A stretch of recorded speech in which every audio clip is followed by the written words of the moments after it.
बहन संघर्ष करो, आदरणीय बहन संघर्ष करो, आदरणीय बहन संघर्ष करो, आदरणीय बहन भांगे पड़ो। बीएसपी की क्या पहचान, बीएसपी की क्या पहचान, आदरणीय बहन भांगे पड़ो, आदरणीय बहन संघर्ष करो, आदरणीय बहन संघर्ष करो, आदरणीय बहन भांगे पड़ो। बीएसपी जिंदाबाद, बीएसपी जिंदाबाद। चुनावी जनसभा में इकट्ठा हुए बीएसपी व गौ मानव गणतंत्र पार्टी के सभी छोटे बड़े पदाधिकारी एवं कार्यकर्ता हैं। आज आप लोग यहाँ अपने छत्तीसगढ़ प्रदेश में विधानसभा के लिए हो रहे आम चुनाव में अपनी दोनों पार्टियों के उम्मीदवारों के समर्थन में मुझे सुनने के लिए यहाँ इकट्ठा हुए हैं, तो उसके लिए मैं आप सभी लोगों का हार्दिक दिल से आभार प्रकट करती हूँ। और अब मैं चुनाव के संबंध में सबसे पहले ये कहना चाहूंगी कि हमारी पार्टी व सहयोगी पार्टी मिलकर आपके छत्तीसगढ़ प्रदेश की सभी विधानसभा की सीटों पर पूरी तैयारी व दमदारी के साथ ये चुनाव लड़ रही है, जिसमें सफलता हासिल करने के लिए अब मैं आप लोगों का ध्यान कुछ जरूरी बातों की तरफ दिलाना चाहती हूँ। और इस संबंध में सबसे पहले मैं आप लोगों को ये कहना चाहूंगी कि अपने देश को आजाद हुए व भारतीय संविधान को भी लागू हुए अब बरसों बीत चुके हैं, और इस लंबी अवधि में केंद्र में आपके प्रदेश में भी या विभिन्न विरोधी पार्टियों की सरकारें रही है। लेकिन दुख की बात यह है कि इस दौरान यहाँ सभी विरोधी पार्टियों की रही सरकारों में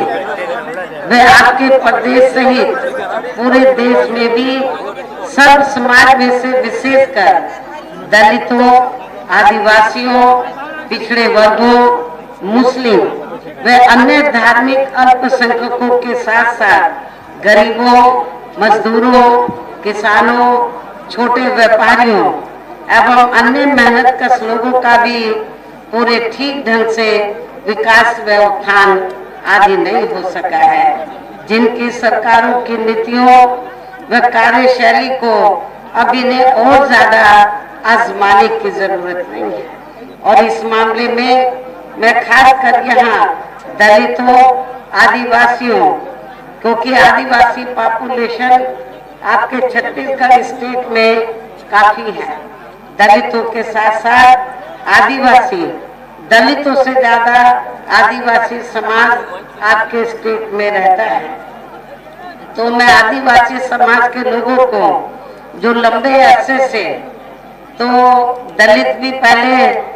हालांकि कांग्रेस से जुड़े रहते थे, आदिवासी भी जुड़े रहते थे, और वैसे आप लोगों को ये मालूम है कि जब अंग्रेज भारत को छोड़कर गए, देश आजाद हुआ, तो आजादी के बाद लंबे अरसे तक केंद्र और ज्यादातर राज्यों में कांग्रेस पार्टी पावर में रही, और कांग्रेस पार्टी को सत्ता में लंबे अरसे तक आसीन रखने वाले लोग कौन हैं? ज्यादातर वीकर सेक्शन के लोग हैं। आप लोगों ने केंद्र और ज्यादातर राज्यों में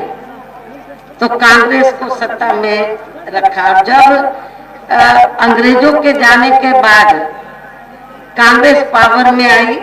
और परम पूज्य बाबा साहब डॉक्टर भीमराव अंबेडकर देश के पहले कानून मंत्री बने, तो उस समय बाबा साहब डॉक्टर अंबेडकर ने केंद्र की सरकार को, उस समय की कांग्रेसी केंद्र की सरकार को और खास तौर से पंडित जवाहरलाल नेहरू एंड कंपनी के लोगों को ये कहा था कि मैंने भारतीय संविधान में दलितों आदिवासियों को जो कानूनी अधिकार दिए हैं उनका सही से पालन नहीं हो रहा है, उनका सही से अनुपालन नहीं हो रहा है, उसका अनुपालन होना चाहिए। और इसके साथ ही बाबा साहब ने ये कहा था कि दलितों और आदिवासियों के अलावा और भी ऐसी जातियां हैं, अति पिछड़े वर्ग के लोग हैं जिनकी हालत सामाजिक, आर्थिक और शैक्षणिक क्षेत्र में बहुत पिछड़ी हुई है, तो उन्हें भी आगे बढ़ने के लिए मौका मिलना चाहिए, आरक्षण जैसी सुविधा मिलनी चाहिए। ये बाबा साहब ने उस समय केंद्र में कांग्रेस पार्टी की सरकार को भी कहा, लेकिन कांग्रेस पार्टी ने इस ओर ध्यान नहीं दिया। बाबा साहब ने कहा कि आप कमीशन बैठाएं और रिपोर्ट लीजिए, इनको भी आप अधिकार दीजिए आगे बढ़ने का, अति पिछड़े वर्ग के लोगों को, लेकिन कांग्रेस पार्टी ने इस ओर ध्यान नहीं दिया। दलितों और आदिवासियों को जो कानूनी अधिकार दिए थे उसका भी अनुपालन ठीक ढंग से नहीं किया, रिजर्वेशन का पूरा फायदा इन लोगों को नहीं दिया। तब फिर बाबा साहब डॉक्टर अंबेडकर ने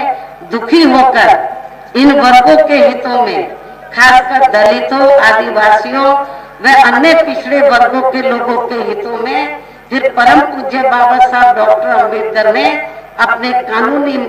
मंत्री पद से इस्तीफा देकर अपने देश के इन वर्गों के लोगों को ये कहा कि मैंने भारतीय संविधान में तो आपको कानूनी अधिकार दे दिए हैं, लेकिन कांग्रेस या इनके चाचा भतीजों की पार्टियों की सरकारों में आपको इनका पूरा लाभ नहीं मिल सकता। इसलिए आप लोगों को तो आपस में भाईचारा पैदा करके संगठित होकर अपनी एक पार्टी बनानी चाहिए और उस पार्टी के माध्यम से केंद्र और राज्यों की सत्ता में आकर आप लोगों को कानूनी अधिकार, अपने लोगों को उसका अनुपालन पूरा कराना चाहिए अधिकारों का। ये बाबा साहब डॉक्टर अंबेडकर ने इस्तीफा देने के बाद अपने लोगों को ये कहा। तो यदि कहने का तात्पर्य यह है कि यदि कांग्रेस पार्टी ने, जो बाबा साहब ने इन वर्गों के लोगों को कानूनी अधिकार दिए हैं, यदि उसका फायदा पूरा दिया होता, लाभ दिया होता, तो फिर बाबा साहब डॉक्टर अंबेडकर को तो कानूनी मंत्री पद से इस्तीफा नहीं देना पड़ता और ना ही फिर परम पूज्य और ना ही फिर हमें भी बहुजन समाज पार्टी बनाने की जरूरत पड़ती और ना ही फिर गोंडवाना गणतंत्र पार्टी की भी बाद में बनाने की इधर आदिवासी एरिया में जरूरत पड़ती। तो इसलिए मैं आपको ये कहना चाहती हूँ कि लंबे अरसे तक तो कांग्रेस पावर में रही, लेकिन दुख की बात यह है कि इस दौरान यहाँ सभी और भी पार्टियां रही, आजादी के बाद लंबे अरसे तक कांग्रेस रही, उनके चाचा भतीजों की भी पार्टियां केंद्र और राज्यों में सत्ता में रही, लेकिन दुख की बात यह है कि इस दौरान यहाँ सभी विरोधी पार्टियों की रही सरकारों में वे आपके प्रदेश सहित पूरे देश में भी सब समाज में से विशेषकर दलितों, आदिवासियों, पिछड़े वर्गों, मुस्लिम व अन्य धार्मिक अल्पसंख्यकों के साथ साथ गरीबों, मजदूरों, किसानों, छोटे व्यापारियों एवं अन्य मेहनतकश लोगों का भी पूरे ठीक ढंग से विकास व उत्थान आदि नहीं हो सका, जिनकी सरकारों की नीतियों व कार्यशैली को अब इन्हें और ज्यादा आजमाने की जरूरत नहीं है। और मैं आपको बता रही थी कि इस मामले में मैं खासकर यहाँ दलितों, आदिवासियों व अन्य पिछड़े वर्गों के लोगों को ये भी बताना बहुत जरूरी समझती हूँ कि इन्हें परम पूज्य बाबा साहब डॉक्टर भीमराव अम्बेडकर के कड़े संघर्ष एवं अथक प्रयासों से भारतीय संविधान के तहत मिले कानूनी अधिकारों में से खासकर सरकारी नौकरियों में जो आरक्षण की सुविधा मिली है, तो उसे भी यहाँ शुरू से ही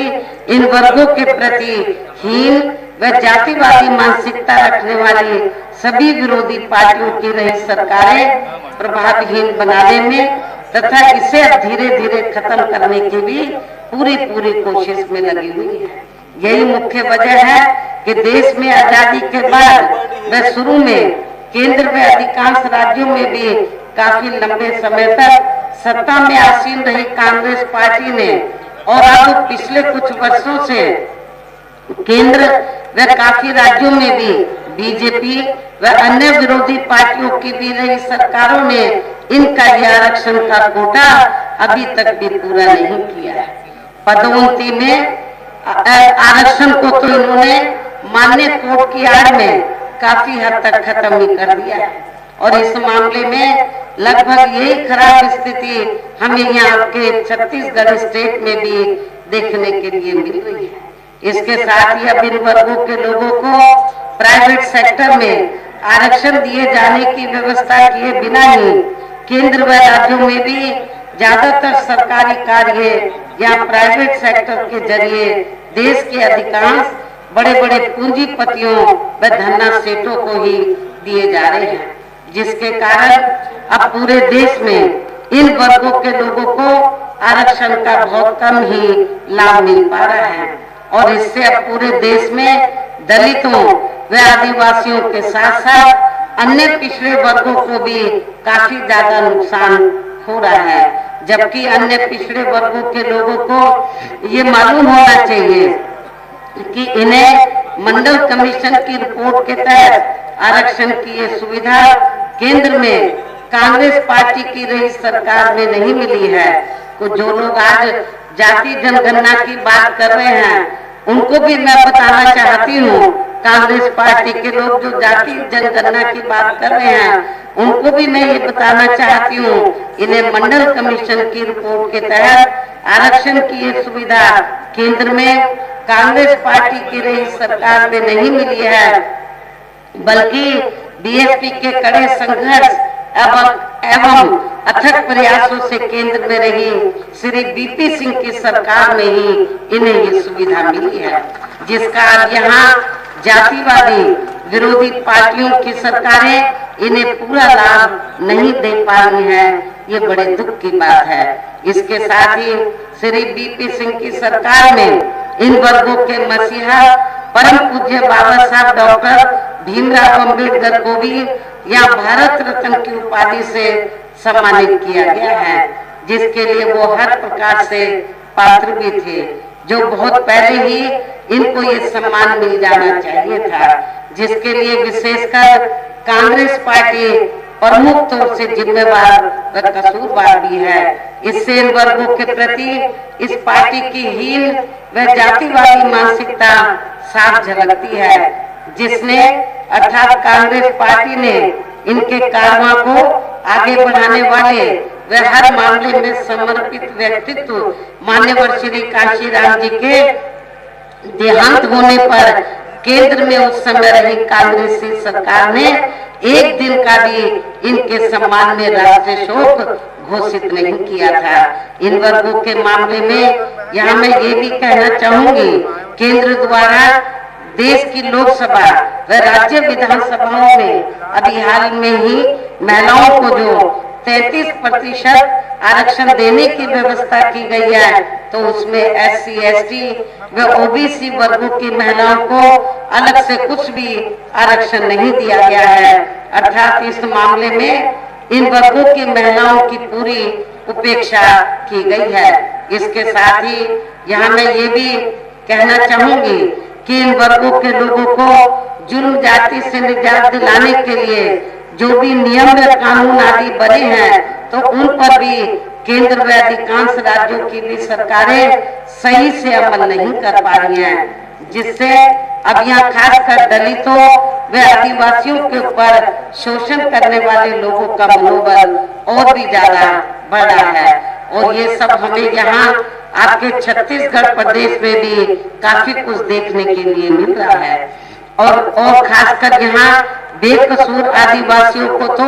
बड़ी संख्या में उन्हें जबरन नक्सली बता के उनका काफी शोषण भी किया जा रहा है, जिसमें काफी कुछ सच्चाई भी हमें देखने के लिए मिलती है। इसी प्रकार हमें पूरे देश में मुस्लिम व अन्य धार्मिक अल्पसंख्यक समाज के लोगों की भी हालत कोई खास अच्छी नजर नहीं आती है।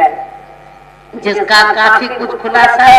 केंद्र सरकार की सच्चर कमेटी की रिपोर्ट में भी किया है। इसके साथ साथ अपर कास्ट समाज में से खासकर गरीब लोगों की भी आर्थिक स्थिति अभी भी पूरे देश में यहाँ काफी ज्यादा खराब व दयनीय बनी हुई है। इनके अलावा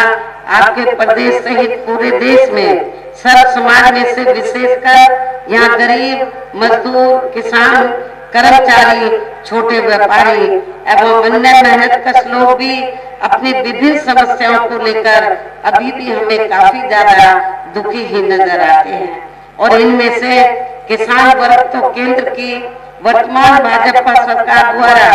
बनाई गई उनकी गलत नीतियों के कारण काफी ज्यादा परेशान व आंदोलित भी रहा है। लेकिन इन सबकी मुख्य वजह हमारी पार्टी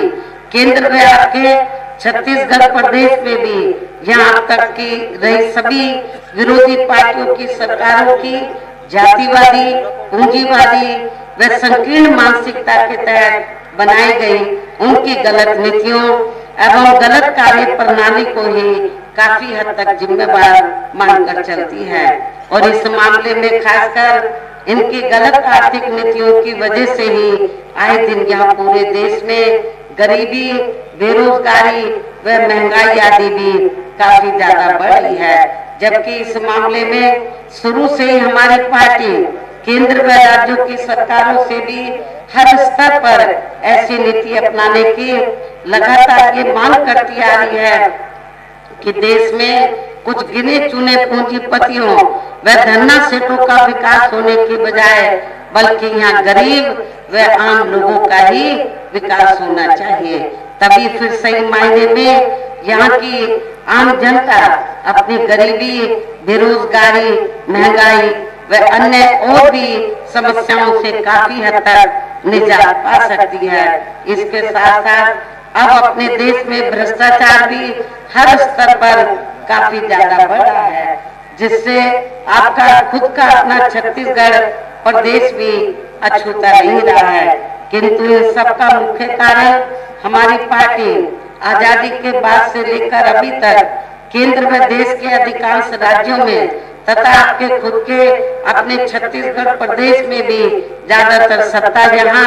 गलत पार्टियों में से खासकर कांग्रेस, बीजेपी व इनकी सहयोगी पार्टियों के हाथों में ही आने को मानकर चलती है। और इन सभी विरोधी पार्टियों को हमारी पार्टी इसलिए जिम्मेवार मानकर चलती है क्योंकि आजादी के बाद से लेकर अभी तक लगभग ये सभी विरोधी पार्टियां केंद्र व देश के अधिकांश राज्यों में भी ज्यादातर यहाँ बड़े बड़े पूंजीपतियों व धन्ना सेठों की ही आर्थिक मदद से सत्ता में आती रही हैं। और सत्ता में आ जाने के बाद फिर ये पार्टियां अधिकतर मामलों में अपनी आर्थिक एवं अन्य सभी नीतियां या आम जनता की समस्याओं को दूर करने के हिसाब से त्याग नहीं करती हैं, बल्कि देश के उन बड़े बड़े पूंजीपतियों व धन्ना सेठों को ही फायदा पहुंचाने के हिसाब से अपनी अधिकांश नीतियां तैयार करती हैं, जिनके धन व बल से चुनाव लड़कर ज्यादातर ये पार्टियां केंद्र व आपके राज्य से देश के अन्य राज्यों में भी अभी तक यहाँ सत्ता में आती रही हैं, जिसके कारण ही अब पूरे देश में वे आपके खुद के अपने प्रदेश में भी अभी भी हमें यहाँ सब समाज के लोग अधिकांश मामलों में अपनी विभिन्न समस्याओं को लेकर काफी ज्यादा दुखी व परेशान ही नजर आते हैं। जबकि पूरे देश में बीएसपी ही अकेली एक ऐसी पार्टी है जो विरोधी पार्टियों की तरह देश के बड़े बड़े पूंजीपतियों व धन्ना सेठों की आर्थिक मदद से नहीं बल्कि अपनी पार्टी के ही आम कार्यकर्ताओं की आर्थिक मदद से चुनाव लड़कर यहाँ केंद्र व राज्यों की सत्ता में आना चाहती है, ताकि हमारी पार्टी सत्ता में आने के बाद फिर बिना किसी दबाव के वह आजाद होकर सर्व समाज के लोगों की सभी समस्याओं का समाधान करके उन्हें हर मामले में वह हर स्तर पर खुशहाल बना सके। और इसी आधार पर चलकर ही आबादी के हिसाब से देश के सबसे बड़े प्रदेश उत्तर प्रदेश में 4 बार हमारी पार्टी ने अपने नेतृत्व में वहाँ सरकार भी बनाई है। और हमने अपनी सभी चारों रही सरकारों में अपनी पार्टी की विचारधारा एवं सिद्धांतों के तहत चलकर, वैसे तो वहाँ सर्व समाज के हितों का पूरा ध्यान रखा है, लेकिन सभी मामलों में प्राथमिकता पहले हमने वहाँ सर्व समाज में से विशेषकर कमजोर तबके के लोगों को दी है, उपेक्षित वर्गों के लोगों को दी है, गरीब एवं असहाय लोगों को ही दिया है, जिनकी वहाँ हर मामले में व हर स्तर पर सभी विरोधी पार्टियों की रही सरकारों में उनकी हीन व जातिवादी, संकीर्ण एवं पूंजीवादी सोच होने के कारण काफी ज्यादा उपेक्षा की गई है। इसके साथ साथ हमने उत्तर प्रदेश में गरीब एवं बेरोजगार लोगों को दूसरी पार्टियों की तरह, दूसरी पार्टियों की रही सरकारों की तरह मामला है। साथ ही गरीब भूमिहीन लोगों को खेती करने के लिए उन्हें फ्री सरकारी जमीन भी दी है, जिससे वहाँ लाखों गरीब लोगों को फायदा पहुंचा है। गरीब आवासहीन लोगों को सरकारी खर्चे से पक्के मकान भी बनाकर दिए। ऐसे अनेकों जनहित के कार्य किए हैं। इसके अलावा हमारी पार्टी की रही सरकार ने वह विभिन्न क्षेत्रों में लगे लोगों के साथ साथ छात्रों, युवाओं, महिलाओं व बुजुर्गों आदि के हितों में भी अनेकों महत्वपूर्ण व ऐतिहासिक कार्य किए हैं, जिनसे उन्हें काफी ज्यादा लाभ पहुंचा है। इसके साथ साथ हमने उत्तर प्रदेश में सर्व समाज के लोगों के ऊपर किसी भी प्रकार की कोई जुर्म जाति आदि भी नहीं होने दी है, बल्कि हमारी पार्टी के रही सरकार ने वहाँ जुर्म जाति करने वाले लोगों को बिना कोई देरी किए हुए उन्हें तुरंत ही जेल की सलाखों के अंदर भेजा है, जहाँ मेरी सरकार में उनकी सही व असली जगह होती है, जिसकी यहाँ के प्रदेश में भी काफी सख्त जरूरत है। इतना ही नहीं, बल्कि हमारे पार्टी की रही सरकार ने यहाँ अपने देश में दलित एवं अन्य पिछड़े वर्गों में समय पर जन्मे हमारे महान संतों, गुरुओं व महापुरुषों में भी खासकर महात्मा ज्योतिराव फूले, छत्रपति शाहू जी महाराज, श्री नारायण गुरु, बाबा श्री नारायण गुरु, श्री बिरसा मुंडे जी, बाबा साहब डॉक्टर भीमराव अम्बेडकर एवं मान्यवर श्री कांशीराम जी आदि को भी विभिन्न रूपों में पहली बार वह पूरा आदर सम्मान दिया। वहाँ बड़ा भारी हमने संग्रहालय बनाया, सभी संतों, गुरुओं, महापुरुषों के बड़े स्टैचू लगाए। उसमें हमने वहाँ बिरसा मुंडा जी का भी स्टैचू लगाया था, जिन्हें विरोधी पार्टियों के लोग अभी तक भी आसानी से पचा नहीं पा रहे हैं। इस प्रकार से उत्तर प्रदेश में हमारी पार्टी ने अपने सभी चारों रहे शासन काल के दौरान वहाँ हर मामले में व हर स्तर पर सर्व समाज के लोगों को काफी बेहतरीन सरकार दी है। और यदि आप लोग भी यहाँ अपने छत्तीसगढ़ प्रदेश में आम जनहित के व खासकर कमजोर एवं उपेक्षित वर्गों के हितों में दलितों व आदिवासियों एवं अन्य कमजोर व उपेक्षित वर्गों के हितों में ऐसे ही कार्य करना चाहते हैं, इसके साथ ही आपके प्रदेश की जनहित से जुड़ी जो भी यहाँ स्थानीय समस्याएं हैं उन्हें भी दूर करना चाहते हैं, तो फिर आप लोगों को भी उत्तर प्रदेश की तरह ही यहाँ अपने छत्तीसगढ़ प्रदेश में भी अपनी पार्टी के जनाधार को बढ़ा के यहाँ अपनी खुद की सर्व जनहिताय व सर्व जन सुखाय की नीतियों पर आधारित सरकार बनानी होगी, जिसके लिए अब आप लोगों को यहाँ अपने छत्तीसगढ़ प्रदेश में विधानसभा के लिए हो रहे आम चुनाव में अपने गठबंधन का बेहतर रिजल्ट लाना होगा। और इसके लिए आप लोगों को वोट पड़ने तक यहाँ की सत्ताधारी पार्टी व अन्य सभी विरोधी पार्टियों के साम दाम दंड भेद आदि हथकंडों से भी जरूर सावधान रहना है। और इस मामले में खासकर आप लोगों को विरोधी पार्टियों के जारी किए गए उनके हवाई व प्रलोभन भरे चुनावी घोषणा पत्रों आदि के बहकावे में तो कतई नहीं आना है, जिन्हें ये पार्टियां सत्ता में आने के बाद अधिकांश अमल में नहीं लाती हैं। जिस पर से अब जनता का काफी हद तक विश्वास ही उठ गया है। इसलिए हमारी पार्टी किसी भी चुनाव में अपना कोई भी चुनावी घोषणा पत्र आदि जारी नहीं करती है। वैसे भी हमारी पार्टी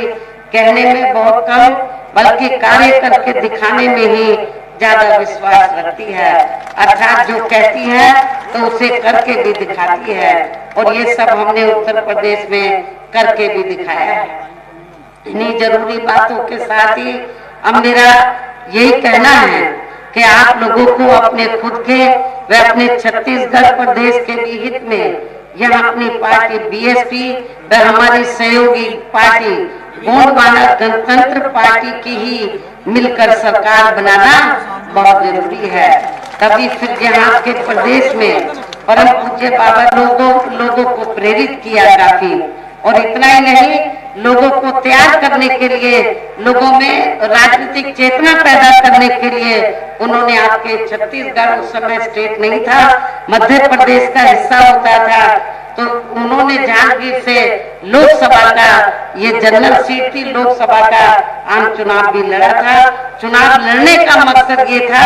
कि यहाँ पर आदिवासी पॉपुलेशन काफी ज्यादा है, दलितों और आदिवासियों की, अति पिछड़े वर्गों की, आदिवासी सबसे ज्यादा है। उनकी दिली तमन्ना थी कि ये लोग आपस में मिलकर, आपस में संगठित होकर, भाईचारे के आधार पर संगठित होकर, तो ये लोग सत्ता में इन लोगों को आना चाहिए। मकसद माननीय श्री काशीराम जी का यही था। तो आप लोग यदि इधर आप लोगों को मिलकर यदि सरकार बनाना बहुत जरूरी है, तभी फिर यहाँ के प्रदेश में परम पूज्य बाबा साहब डॉक्टर भीमराव अम्बेडकर एवं माननीय श्री काशीराम जी तथा आदिवासी समाज के महापुरुषों व गुरुओं आदि का भी सही सपना साकार हो सकता है, जिन्होंने कदम कदम पर अनेकों कष्ट झेलकर अपनी पूरी जिंदगी या खासकर कमजोर एवं उपेक्षित वर्गों के लोगों को अपने पैरों पर खड़ा करने के लिए समर्पित की है, जिसे भी खास ध्यान में रखकर अब आप लोगों को यहाँ अपने प्रदेश में विधानसभा का हम चुनाव लड़ रहे, अपनी पार्टी के उम्मीदवारों को पार्टी के बीएसपी के हाथी चुनाव चिन्ह के सामने वाले बटन को दबा के तथा हमारी सहयोगी पार्टी गौंडवाना गणतंत्र पार्टी के भी उम्मीदवारों को उनके आरी चुनाव चिन्ह के सामने वाले बटन को दबा के उन्हें जरूर जिताना है, उनको जरूर जिताना है। और इसके लिए आप लोगों को वोट पड़ने वाले दिन अपने सभी कार्य छोड़कर वे अपने अपने पोलिंग बूथों पर समय से पहुंचकर अपना वोट डालना बहुत जरूरी है। और इस मामले में हमारी महिलाएं भी पीछे नहीं रहेंगी। इसके साथ ही आप लोगों का ये भी पूरा प्रयास होना चाहिए कि जिसमें हमारे काफी टॉप के स्थानीय नेता हैं, श्री दाऊ राम रत्नाकर भी हैं जो चुनाव लड़ रहे हैं, और इनके और बहुत से यहाँ के स्थानीय साथी हैं। तो जिसके लिए यहाँ स्थानीय नेताओं के साथ साथ पार्टी के राज्यसभा सांसद श्री रामजी गौतम और श्री नर्मदा प्रसाद व इनके अन्य और साथी भी पूरे जी जान से लगे हैं। हालांकि मैंने बीच में आपके छत्तीसगढ़ स्टेट के खासकर नौजवानों में ऊर्जा पैदा करने के लिए, उनको तैयार करने के लिए मैंने श्री आकाश आनंद को भी आपके छत्तीसगढ़ प्रदेश में भेजा है। इन्हें अब मैं आप लोगों का और ज्यादा समय न लेते हुए आप लोगों से यही मैं पुरजोर अपील करती हूँ कि आप लोगों को अपनी पार्टी व सहयोगी पार्टी के भी उम्मीदवारों को कामयाब बनाना बहुत जरूरी है, और अच्छे वोटों के माध्यम से उनको जिताना है। और आप लोगों को मैं अंत में फिर ये कहना चाहती हूँ कि कांग्रेस और बीजेपी अब जैसे जैसे चुनाव ये दूसरे चरण का नजदीक आएगा, तो ये लोग किस्म किस्म की अफवाहें फैलाएंगे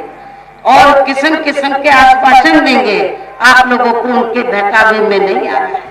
आप लोगों की ये जो दोनों पार्टियां हैं जो मिलकर चुनाव लड़ रही हैं, इन दोनों पार्टियों के उम्मीदवारों को एक तरफा अपना वोट देकर अपनी दोनों पार्टियों के उम्मीदवारों को कामयाब बनाना है।